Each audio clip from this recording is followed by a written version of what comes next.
Next up, we have Amusia plus FLP by Saster, featured in Friday Night Funkin' Hypno's Lullaby. I think this is a mod, I believe, of the game. I don't know.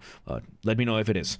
Once again, everybody, this is a Basterd's LFA, a Layman-Friendly analysis. I'm a professionally trained musician, a composer, and my objective here is to explain things in a way so that you don't have to be one to understand what is happening here musically. So, if you like the sound of that, make sure you're following the channel, subscribe to the channel, whatever term you want to use. Like the video, share the video, leave a comment, turn on notifications, become a member. Once again, everybody, members get early access to the content. Artists, I want to collaborate with everybody. If anybody wants guitars or, Mongolian throat singing, the good old ooh, just reach out, let me know, we'll make it happen. I have a whole spiel for this and a bunch of other stuff at the end of the video, so stick around for that. Disclaimers showing on your screen right now, so go ahead and pause the video if you want to read them in full. Otherwise, let's go ahead and do this. Amusia plus FLP. Warning, flashing lights. Let's go.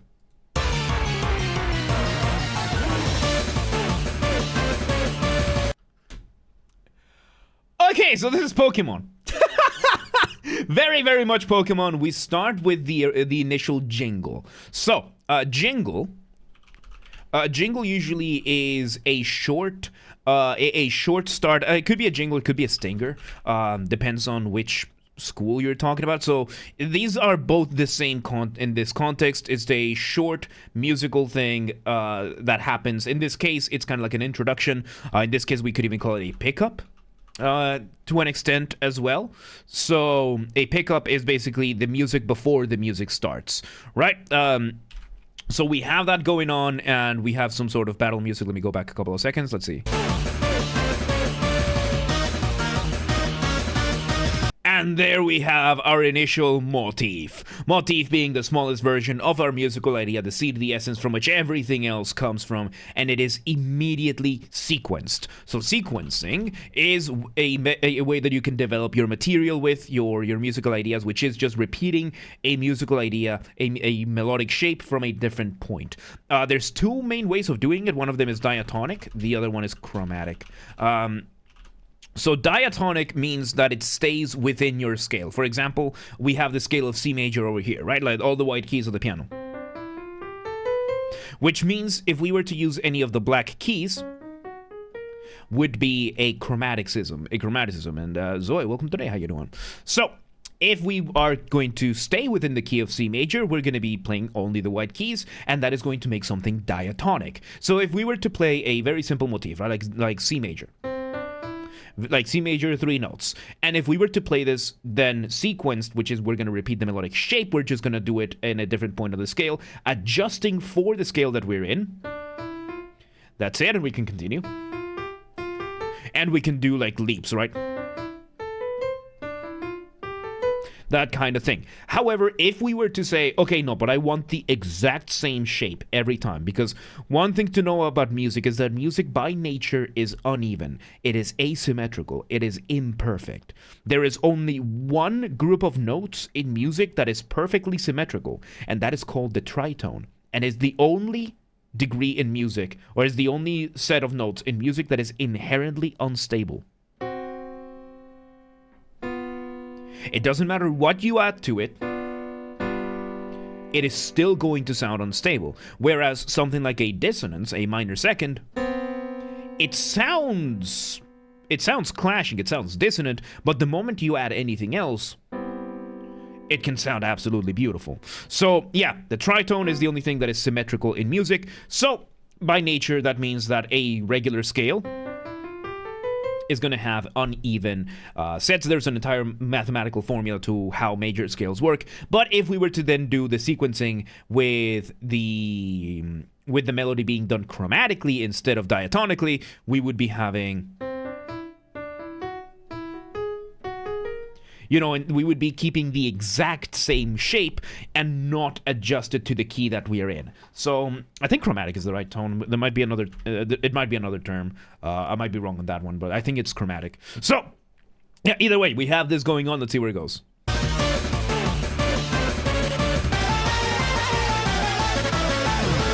Ooh, okay, so now we play the motif once again, and we give, I think it's an inversion of the motif with an extra adornment. So inversion when it comes to melody, inversion is another way that you can develop your motif, which is to play something upside down. So in this case, if we were to keep it simple, right, the C major, we would invert it. Instead of going up, it goes down. And you could even do it, you know, from the other end, right? So from the other octave. That kind of thing, which is kind of what we're doing over here. It could be that this one is also a retrograde. It could be a retrograde inversion. I'm not entirely sure. I think it is just a regular inversion. Retrograde is another way that you can develop it, which is to play something backwards. So let me add a little bit more complexity. Evan, welcome today. How you doing? Let me add a little bit more to that C major motif, right? So I don't play the piano, right? So if we were to have a phrase like that, an inversion would sound like this, while a retrograde would sound like this. So it's a very, very different thing to have a retrograde or an inversion, and then retrograde inversion will be to play the inversion backwards. That kind of thing. So we're having that, and we're using this as a tail end for the motif. Because something interesting about motifs is that you can have your motifs in halves. You can have the first half of your phrase. Phrases in music is whatever addition, whatever amalgamation of motifs you might have. And you can combine your motif in the first half and then the second half using something else. Something that often works is cadential phrases / melodies / motifs, right? So once again, when you're making music, you're doing one of two things. You are building tension or you're resolving that tension. Point in between we call the cadence. So cadential phrases, cadential motifs, what they do, what they do is that they can be used against any motif or with any motif, and they will not take away the spotlight, because motifs are very temperamental. They are very jealous, very envious. The moment you take away the spotlight from a motif, the moment you risk that motif that completely ruining your music. It can break your music. But if we were to have something like this, so a cadential melody is going to be something that, well, is conducted to a cadence. So something like this. Or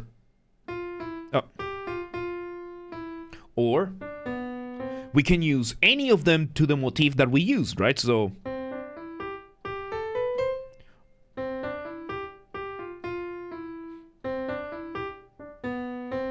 it feels like it's part of the melody itself, even though it's not the motif, but it is letting us circle around and create and resolve that tension, that cadence. And right now we're using that, but we're using just a variation of the motif against the motif.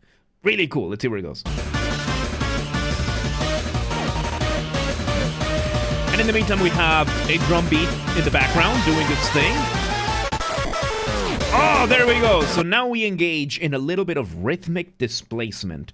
Rhythmic displacement, of course, that is, a little bit of rhythmic displacement in the shape, in the form of that glitchiness of electronic music that we get so much. The way that this is achieved is by splicing or chopping the audio form, the audio file, right? So let's say you have, this is your audio file over here, and here is your music, that is your audio file that is playing, and the way it works is that you take this and you start deleting chunks from it.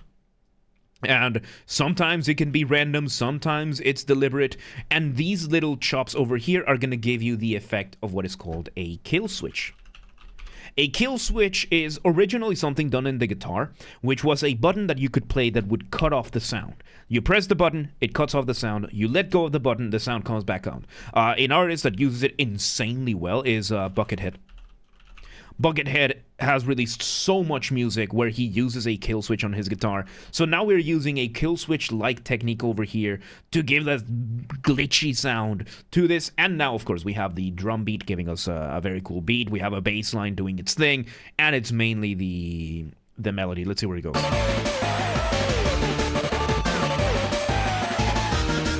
Variations on the melody.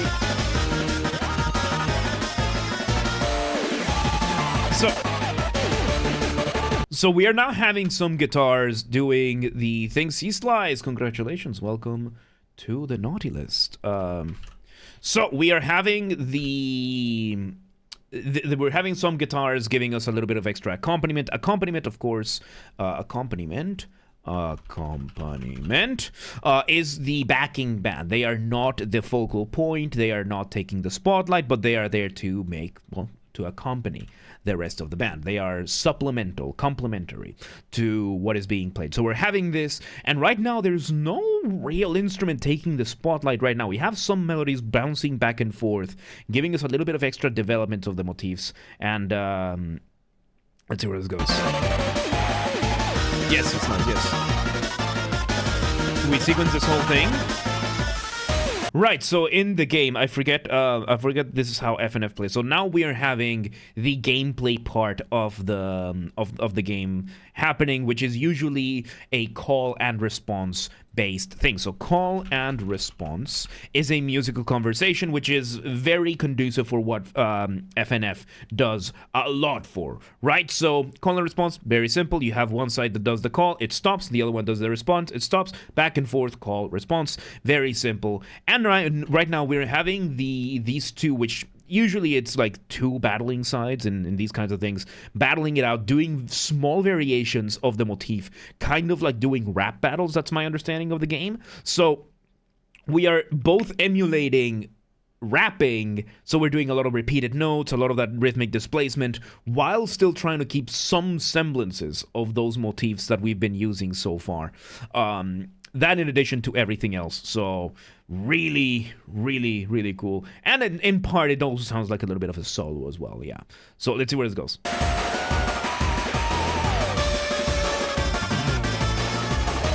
So yeah, and we're still getting that back and forth. We get a very distinct sound between the two.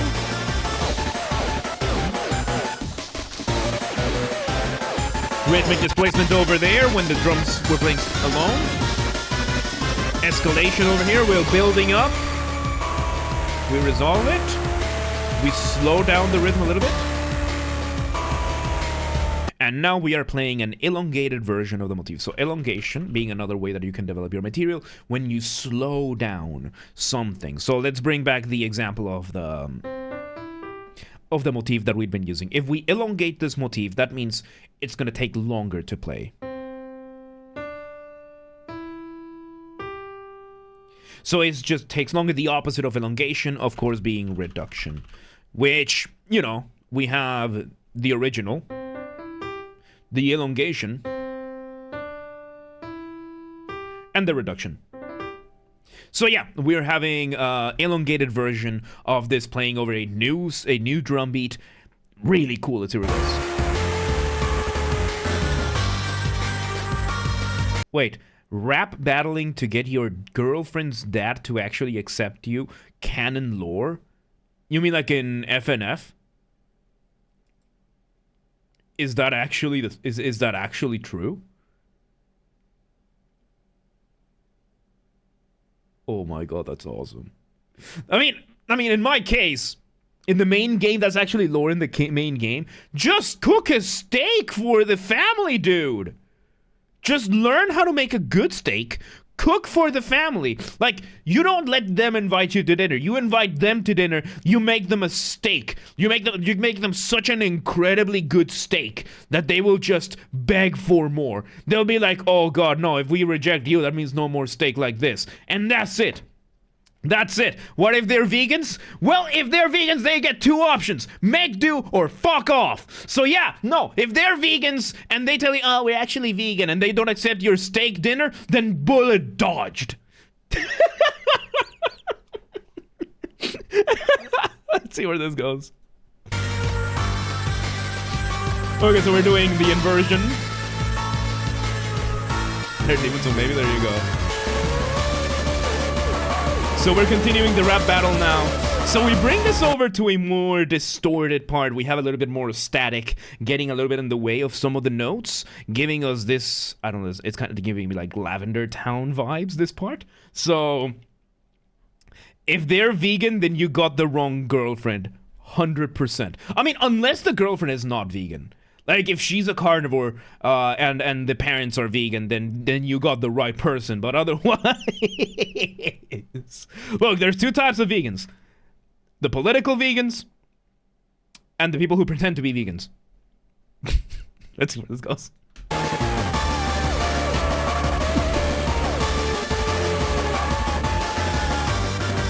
So a little bit of repetition there in melody. Still engaging in that rap battle. A little bit of rap battle. Wait, so in the story, the main character decides to rap battle his prospective girlfriend's dad to seek approval. I mean, that's a funny story, but just make the mistake. So, all right, so let me catch you around, man. So yeah, let's see where this goes. So we're have a good one, Sonic. It's good to see you, man. So now we accelerate the motion a little bit. We're going back to the back. We're still doing the back and forth variations on the motifs. Now we're doing a partial recapitulation to the very, very original version of the motif. No more variations, making the rap, kind of bringing the main theme back, which is kind of like giving a chorus or something like that. Let's see where it goes. Ooh, we let the bass do a thing a little bit over there by itself. Variation of the original motif, still recalling some of the original aspects. We let it go down. We go down there with a little bit of chromaticism. Again, chromaticism was when you borrow those notes that are not from your scale. Very, very useful if you want to do this like very step-by-step thing, because it's very different when you want to make this. When you do, and instead, excuse me, do something like this. Very, very different when you borrow from the chromatic scale to do that. So yeah, let's see where it goes. Rhythm changes to have a little bit more silence in between. Alright. So yeah, the rhythm now has a lot more syncopation going on. Syncopation means that you are either going against the metronome or against the established rhythm. In this case, it's mostly the rhythm section that is starting to syncopate, which means it is going against the metronome itself. The metronome, of course, being the click that dictates your beats, right? Like it's going to be puck, puck, puck, puck, puck, puck, puck, and you play against that, you get syncopation. Let's see where this goes. So we're adding that kind of funky vibe to it. Let's see where it goes.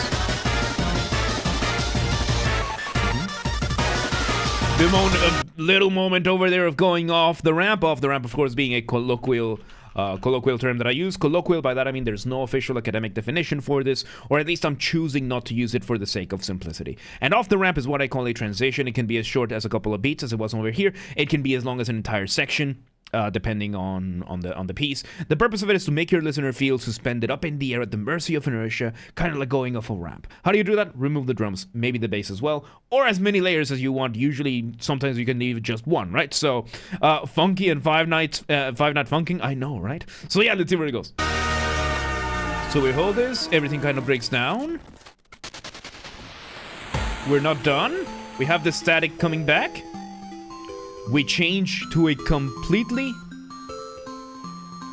So now we bring a music box-like variation of the rhythm, of the motif. We are still doing the same motif, but now we've changed the rhythm to fit more this dance-like rhythm, which could be in 3 instead of 4. So far we've been doing a like a 4/4 rhythm, like 1, 2, 3, 4, 1, 2, 3, 4 kind of thing. And right now we've switched over to 3 instead of 4. 1, 2, 3, 1, 2, 3, 1, 2, 3 kind of thing. Let's see where it goes. 1, 2, 3, 1, 2, 3, 1, 2, 3, 1, 2, 3, 1, 2. There's either a polyrhythm there, or we're just doing something different. It's a little bit more dance-like. It's not 3. It's not 3. 3, 4, 1, 2, 3, 4, 1, 2. Yeah, we just changed over to a more music box. It's not 3. It's still in 4. Very lovely, distorted. Kind of like an outro thing. It's really cool. Very distorted. Basically giving us a piano solo variation of this whole thing, kind of like an aftermath of everything. It echoes out, and there you go. Oh, that was really fun. That was basically Rob wants to make a cake and needs to use human soul for it. One of everything I was trying to get from you, and your friend is on the phone, and comment cut off. I thought it was going to have something to do with this. Anyway, there you go. That was Amusia plus FLP by Saster, I assume, from Friday Night Funking' Hypno's Lullaby. That was really good. That was really fun. Once again, everybody, this has been a Basterd's LFA, a layman-friendly analysis. I'm a professionally trained musician, a composer, and my objective here has been to explain things in a way so that you don't have to be one to understand what's happened here, musically. So, if you're watching this on the YouTube video archive thing, thank you for watching. Make sure you're following the channel, subscribe to the channel, whatever term I use. Like the video, share the video, leave a comment, turn on notifications, become a member. Once again, everybody, if we somehow hit 10,000 subscribers on YouTube before Christmas of 2025, which not too likely at this point, but still possible. And if that happens, on top of doing the fan fiction audiobook, I will also play a single video game of the choice of the community. Whatever y'all want me to play on stream, we'll do it. Whatever y'all vote for, right? So there's that. We also have a member offering to do a Discord Nitro giveaway. We might do other giveaways of that sort, of like game giveaways, whatnot. So yeah, this has to be achieved through legitimate and honest means only. No account duping, no botting, no buying followers, no alt accounting, no rat behaviors like that. Go share the videos, the streams with your friends, with your families, with your family's friends, with your friends' families. Those are two very distinct concepts, by the way. With your online and offline communities, go share these videos with everybody. Use the hype function on YouTube. I don't know how it works, but we have a group on the Discord that does. Link down below. Go coordinate with them. Artists, Saster or anybody else out there, I want to collaborate. If you want any of my musical skills, this is an open invitation. Whether it is my guitars, my Mongolian throat singing, you know, the good old kind of thing, or regular singing, voice acting, whatever it is, just reach out to me, let me know, and we'll make it work as much as possible. Well, we'll make it work. We'll make it work. End of story. Yeah, and if you're in the audience and you know any artists that could benefit from any of my musical skills, just let them know. Please do not harass anyone. Please do not spam anyone. Be cool about things. Don't be a rat. Members get early access to the content. I schedule the videos for the week on Saturdays, and if you're a paid member on YouTube, regardless of your tier, you get access to the videos when I schedule them, at least for the LFAs. So become a member today. If you want to listen to this without me interrupting every 3.5 seconds, I will be linking it in the description down below. If you want to if you want to request a song and you're not on the live stream, check the pinned comment. It has the instructions on what to do. And if you want to catch the streams when they happen live, we aim for Monday through Friday, 6 p.m. Central European Time. If you are not in Europe, do not worry. We have the full up-to-date streaming schedule showing in your local time zone in both Discord and Twitch, both linked down below. So if you live in Arizona, and you're like, yeah, well, what time is 6 p.m. in Hungary? I don't live there. Do not worry. Just go to the Discord or the Twitch. Both are linked down below, and it's going to show in your local time zone. And follow the gaming channel. I have a gaming channel because, of course, I have a gaming channel. I'm on YouTube. What else could I possibly have? Games are Basterd. That's where I put the gaming after show recordings. When they happen, they get recorded on the main channel as an after show, and then they get put in the second channel over there. Link down below, or just search on YouTube. Same username as James R. Basterd. Just swap the J for a G, and you got it. And yeah, there you go. That was Amusia, Friday Night Funkin'. Hypno's Lullaby. Good stuff, man. Really, really good stuff. But yeah, let's move on.